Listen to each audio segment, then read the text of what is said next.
స్వచ్ఛమైన నాణ్యమైన గౌదర్పార్ పూజా ఉత్పత్తులు www.gaudarpar.com ద్వారా ఆన్లైన్ లో ఆర్డర్ చేయండి. మీ ఇంటిని దేవాలయంగా మార్చుకోండి.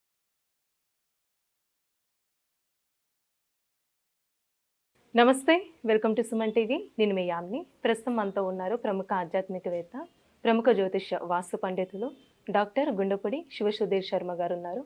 గురుగారితో మాట్లాడి మనకున్న సందేహాల గురించి అడిగి తెలుసుకుందాం. నమస్కారం గురుగారు. శ్రీమాత్రే నమః. శ్రీ గురుభ్యో నమః.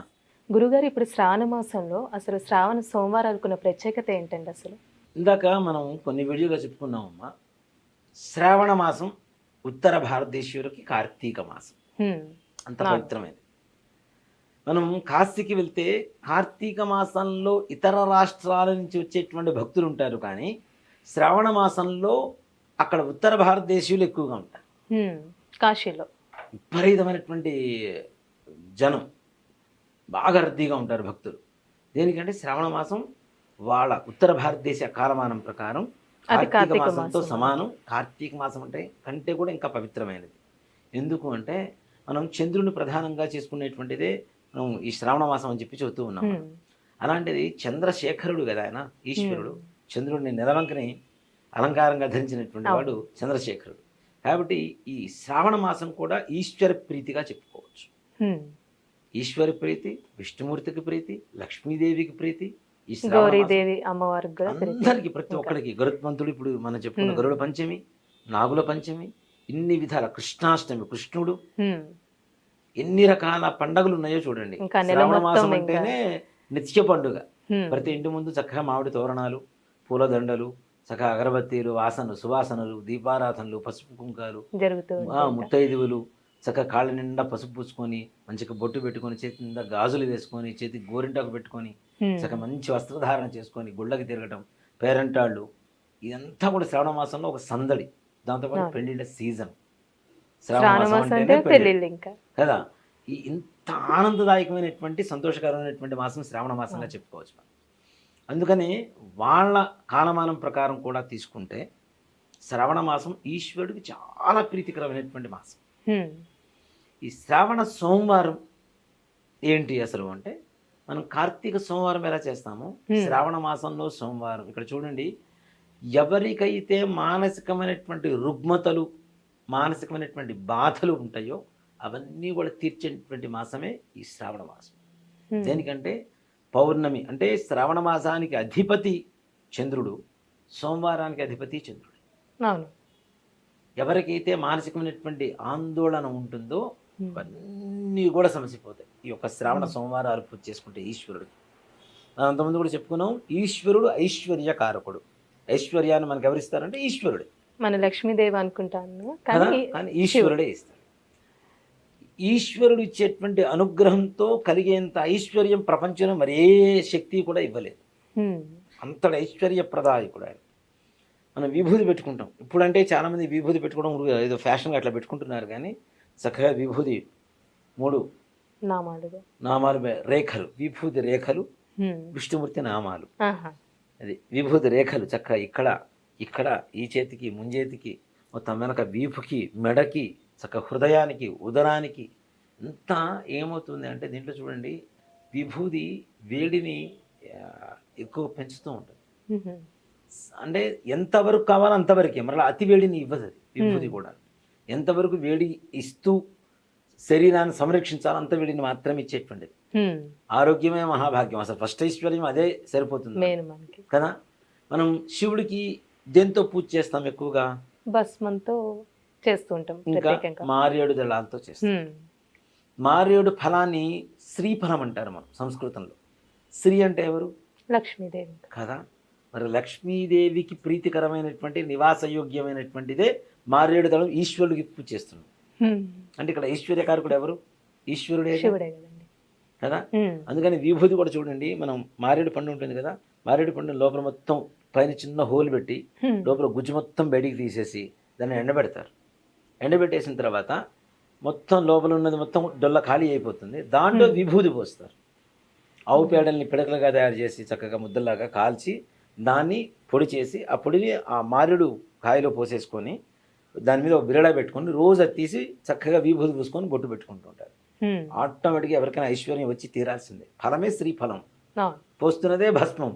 రెండు ఆరోగ్యం రావాలి, ఆనందం రావాలి, ఐశ్వర్యం రావాల్సిందే తప్పనిసరిగా. హ్మ్. అంత శ్రేయోదాయకమైనది విభూది ఈశ్వరుడి దగ్గర. అలాగే మార్యుడు ఫలం, మార్యుడు దళం ఈశ్వరుడికి త్రిదళం త్రిగుణాకారం త్రినేత్రం చత్రియాయుధం అని చెప్పి మనం బిల్వాష్టకం చదువుతుంటాం. నిజంగా నాకు బిల్వాష్టకం అంటే చాలా ఇష్టం అమ్మ. దేనికి అంటే దాంట్లో ప్రతి ఒక్కటి కూడా ఒక బిల్వం శివుడికి సమర్పిస్తే మనం ఎన్ని పాపాలు చేశాము అన్ని దోషాలు నివారణ కలిగి ఈశ్వరుడు ఇచ్చేటువంటి ఐశ్వర్యం ఎంత అనేది బిల్వాష్టకంలో స్పష్టంగా చెప్పబడుతుంది. ఒక బిల్వం ఇస్తే త్రిదళం త్రిగుణాకారం త్రిజన్మ పాప సంహారం, 3 జన్మల నుంచి చేస్తున్నటువంటి పాపం పోతుంది అంటాడు. కోటి కన్యా మహాదానం ఏకబిల్వం శివార్పణం అంటాడు. 1,000,000 మంది కన్యల్ని దానం చేస్తే ఎంత పుణ్యం వస్తుందో ఒక్క శివుడికి ఒక బిల్వం ఇస్తే సరిపోతుంది అంట.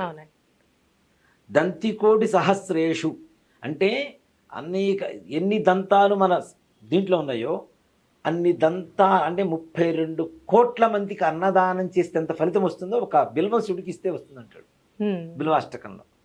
1000 మంది బ్రాహ్మణులకి ఉపనయనం చేస్తే ఎంత పుణ్యం వస్తుందో అంత పుణ్యం ఒక బిల్వం వల్ల వస్తుంది, శివుడికి అర్పిస్తూ వస్తుందని చెప్తాడు. బిల్వాష్టకం ప్రత్యేకత చాలా. అది నిజంగా ఒక్కొక్క పదాన్ని కనుక మనం స్పష్టంగా ఎవరైనా వినగలిగితే ఎంత ఆనందంగా ఉంటుంది అంటే ఆ బిల్వం ఇచ్చేటప్పుడు నిజంగా మనస్ఫూర్తిగా ఇవ్వగలుగుతాం మనం. బిల్వాష్టకం పరిపూర్ణమైనటువంటి అర్థం తెలుసుకుంటే తప్పనిసరిగా ఈశ్వరుడికి ఆ బిల్వాన్ని ఎలా ఇస్తాము అంటే మన ప్రాణం మొత్తం ఆ బిల్వంలోనే పెట్టిస్తున్నామన్నంత ఆనందదాయకంగా ఇస్తాం. ఇప్పుడు నేను చెప్పడంలోనే ఆనందం ఏంటో అర్థమైపోతుంది. అంత పరమ పవిత్రమైనటువంటిది బిల్వం, ఈశ్వరుడికి ప్రీతికరమైనది, లక్ష్మీ నివాస యోగమైనది. ఈ శ్రావణ సోమవారాలు ఉపవాసం చేసుకుంటూ కార్తీక సోమవారంలానే ఉపవాసం చేసుకుంటూ ఇంకా ఈ 4 సోమవారాలు ఉదయం పూట మారేడు దళం కాస్త పెద్ద తీసుకొని దాని మీద ఒక పుట్టమన్ను అంటాం కదా, పుట్టమన్ను కానీ అంటే చెరువులు దొరికేటువంటి మన్ను కానీ తీసుకొచ్చి శుభ్రంగా దంచి దాన్ని బాగా మెత్తగా దంచి వస్త్రకాయం బట్టి జల్లెడ పెట్టేసి దాంట్లో కొద్దిగా పాలు, పెరుగు, నెయ్యి, తేనె, పంచదార, విభూది, గంధం, పసుపు, కుంకుమ ఇవన్నీ కూడా మట్టిలో కొద్దిగా వేసి పుట్టమన్నులో వేసి కొద్దిగా నీళ్లు పోస్తే గట్టిగా శివలింగం తయారు చేసుకోవచ్చు చక్కగా మనం. ఈ శివలింగాన్ని మారేడు దళం మీద పెట్టి అభిషేకం చేస్తే ఇంకా కలగందంటే ఏముంటాయి చెప్పండి. లక్ష్మీ శక్తితో ఈశ్వరుని మనం సంపూడీకరణ చేస్తూ హోమం చేస్తున్నాము, మనం అభిషేకం చేస్తున్నాము అంటే ఎంత ఆనందదాయకంగా ఉంటుంది. ఆయన ఇచ్చేటువంటి ప్రతి ఒక్క వరం మనం కోరుకుంటే ఇంకా తక్కువ వరాలు కోరుకుంటామేమో, ఆయన సంకల్పిస్తే ప్రతి ఒక్కటి ఇస్తాడు. అంతే కదా. ఇప్పుడు మనం దేవుడి దగ్గరికి పోయి దండం పెట్టుకున్నప్పుడు దేవుడి సమ్మోహన రూపం చూసిన తర్వాత మన మనసులో ఉండేటువంటి ఆలోచనలు కూడా మారిపోతూ ఉంటాయి. మనం కోరుకోలేము, అన్ని కోరికలు కోరుకోలేము. చూడగానే ఇప్పుడు తిరుపతి వెంకటేశ్వర స్వామి ఉన్నాడు, ఆయన చూడగానే మనకు ఉండేటువంటి కోరికలు మొత్తం పటాపంచలేకపోతాయి, ఎడిపోతాయి, ఆయన చూడటమే సరిపోతుంటుంది కదా. అలాగే ఈశ్వరుణ్ణి నువ్వు ఏ భగవంతుడైనా ఏమైనా సరే కోరుకునేటప్పుడు నాకు అది కావాలి ఇది కావాలని కోరుకోకు. మనకి ఏం కావాలో, నాకేం కావాలో నీకు అన్నీ తెలిసాయా, నువ్వు ఇచ్చింది నేను తీసుకుంటానని చెప్తే ఆయన ఇచ్చేవి ఎలా ఉంటాయి, పరమేశ్వరుడు ఇచ్చేవి కదా. కాబట్టి అలాంటి సంకల్పంతో ఇలాంటి లింగం తయారు చేసుకోవాలి చక్కగా. అంటే ప్రతి సోమవారం అసలు ప్రతి రోజు కూడా చేసుకోవచ్చు.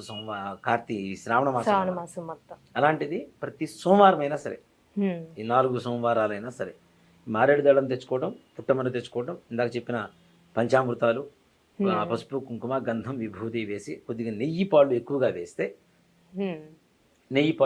వేసి చక్కగా దాంట్లో నీళ్లు పోసేసి శివలింగం తయారు చేసుకొని దానికి పాలతో చేయండి, దేనితో చేసుకోండి, ఒట్టి నీళ్లతో అభిషేకం చేసినా చేసుకోవచ్చు.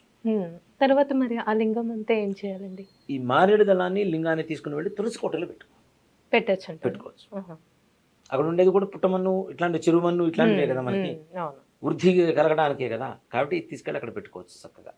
అలా ప్రతి సోమవారం అభిషేకం చేసుకోవడం, ఈ 4 సోమవారాలు ఉపవాసం చేయటం అనేది ఈశ్వర ప్రీతికరంగా ఉంటుంది. కాబట్టి ఈశ్వరుని మనస్ఫూర్తిగా సంకల్పించుకుని మనం దేనికోసమైతే పూజ చేశామో, అభిషేకం చేశామో, ఆయన బోళాశంకరుడు హరహర మహాదేవ అంటే చాలు, నీళ్ళు వస్తే చాలు, ఆటోమేటిక్గా ఆయన దిగొస్తుంటాడు కైలాసం నుంచి, నువ్వు నా దాకా రాలేవురా నేనే వస్తున్నాను.